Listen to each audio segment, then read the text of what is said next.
Hello and good evening viewers, कैसे हैं आप लोग। स्वागत है आपका शेयर बाजार ज्ञान की एक और वीडियो में। और आज की इस वीडियो में हम बात करने वाले हैं महिंद्रा एंड महिंद्रा लिमिटेड के शेयर के बारे में। एमएनएम आज 1.8% नीचे रिजल्ट्स आने के बाद। तो रिजल्ट्स में कुछ चीज़ें अच्छी हैं, कुछ चीज़ें खराब हैं। तो उन सब चीज़ों के बारे में हम शॉर्ट में बात करेंगे, वैल्यूएशंस पे डिस्कशन करेंगे और फिर चलेंगे हमारा फेवरेट चार्ट के सेक्शन पे। तो अगर आप लोग चैनल पे नए हो तो आप चैनल को प्लीज़ सब्सक्राइब कीजिए ताकि रोज़ आने वाली जो वीडियोज़ हैं वो आपको लगातार मिलती रहे। तो सबसे पहले शुरुआत करेंगे रिजल्ट से। तो जैसे मैंने आपको बताया, कुछ चीज़ें अच्छी हैं, कुछ चीज़ें नॉट सो गुड। तो सबसे पहले जो अच्छी चीज़ उसके बारे में बात कर लेते हैं। जो एबिटा है, एबिटा यानी कि operating profit, earning before interest depreciation amortisation जिसको बोला जाता है, उसमें बढ़ोतरी है साल दर साल। 5,000 करोड़ से बढ़ के 5,730 करोड़ पे इनका ऑपरेटिंग प्रॉफिट आया, यानी कि कामकाजी मुनाफा जिसको बोला जाता है। सेल्स अगर आप देखोगे तो सेल्स में भी अच्छी खासी बढ़त है।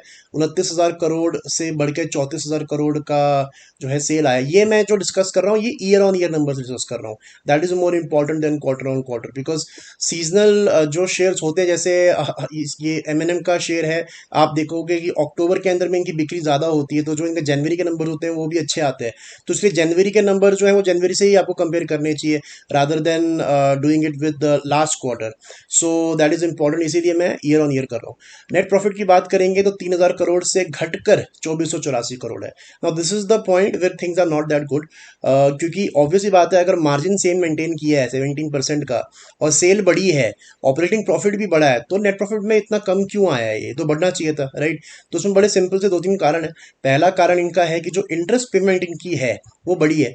जो इन्होंने इंटरेस्ट पे किया है, 1835 करोड़ का इंटरेस्ट पे किया है इस क्वार्टर के अंदर कंपनी ने, जो लोन्स वगैरह लिए होंगे उसकी तरफ। पिछले क्वार्टर पे ये 500 करोड़ कम था, राइट। साथ ही साथ में जो इनका अदर इनकम थी, लास्ट क्वार्टर में इनका 1,350 करोड़ का अदर इनकम था, इस बार 800 करोड़ यहाँ पे कम आया है। तो 500 करोड़ अदर इनकम में कम आया और लगभग 500 करोड़ इंटरेस्ट ज्यादा पे किया, तो 1,000 करोड़ का मोटा मोटा फर्क वहीं पड़ गया। अगर ये सेम होते तो ये प्रॉफिट जो है आपको 3435 करोड़ करीब के आते देखने को मिलता, जैसे कि जून क्वार्टर में देखने को मिला था। सो इन शॉर्ट ये है नंबर की कहानी, और यही मार्केट्स को थोड़ी सी इतनी ज्यादा एक्साइट नहीं करी खबर, और थोड़ा स्टॉक के अंदर में प्रॉफिट बुकिंग हमारे को देखने को मिली है। वैल्यूएशंस की अगर हम बात करेंगे तो इन लेवल से वैल्यूएशंस कोई खास खराब नहीं है। 1524 के लेवल पे भी चल रहा है। स्टॉक का जो प्राइस टू अर्निंग रेशियो है वो 17.5 का है। और अगर आप इसका historic price to earning ratio देखोगे तो इट इज़ अबव 22 का प्राइस टू अर्निंग रेशियो आमतौर पे कमाता है एमएनएम। तो वहाँ से अभी करीब करीब 15-20% सस्ता ही है। और जैसे आप चार्ट्स पे जाके देखते हो ना, तो ये डेली चार्ट है इसका एमएनएम का। रिजल्ट के पहले एक बाइंग आई थी 4-4.5% की कल, और आज वही थोड़ी सी सेलिंग आ गई 1.8% की। लेकिन on the weekly charts I am a little bullish on MNM. I think is ready for a bounce back. Bounce back बोलूंगा, रैली नहीं। पहली रीजन क्या है बाउंस बैक का? तो पहला रीजन ये है कि ये हफ्ता खत्म हो चुका है, और इस हफ्ते की अगर आप क्लोजिंग देखोगे, जो ये ग्रीन कैंडल बनी है, ये वीकली चार्ट है, तो एक कैंडल एक हफ्ते की होती है। इस ग्रीन कैंडल का जो क्लोजिंग है दैट इज 1524, जो कि is above the high of the last week. Last week का जो हाई था वो था 1515, ठीक है। 1515 was the high of last week, और इस हफ्ते की जो क्लोजिंग आई है वो है 1524। तो closing is above the high of the previous week, so it is a breakout over here. लेकिन एज आई सेड, मेरे को इसमें एक बाउंस बैक की उम्मीद है, कि रैली की उम्मीद नहीं है। क्यों ऐसा मैं बोल रहा हूँ उसका भी आपको रीजन बता देता हूँ।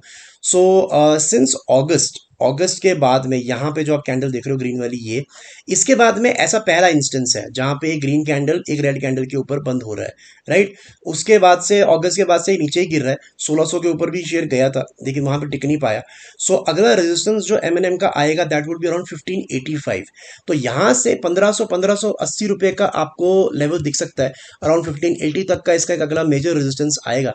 और नीचे की तरफ में जब तक अभी पिछले हफ्ते का लो नहीं तोड़ देता, दैट इज 1450, 1450, तब तक इसके अंदर में कोई मेजर फॉल नहीं आएगा। सो 1450 का सपोर्ट है, 1524 पे ये चल रहा है, और 1580 1585 तक की रेंज इसकी है जाने की। बिकॉज एज आई सेड, ये एक करेक्शन मोड के अंदर है अभी।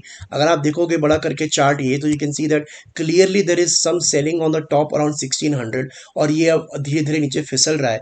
लेकिन नीचे फिसलने से पहले और नीचे जाने से पहले एक बार ये एक बाउंस बैक के लिए रेडी है।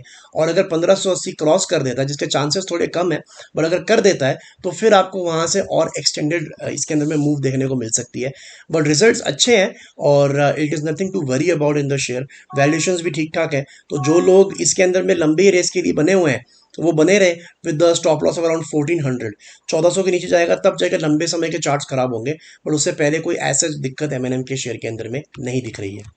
तो दोस्तों ये था मेरा video on MNM. I hope आपको लॉजिक लेवल और रिजल्ट जो है वो समझ में आ गए। कोई सवाल है आपका तो आप कमेंट सेक्शन में जरूर डालें। मैं मिलूंगा आपसे अपनी अगली वीडियो में, तब तक आप अपना ख्याल रखें। All the best guys.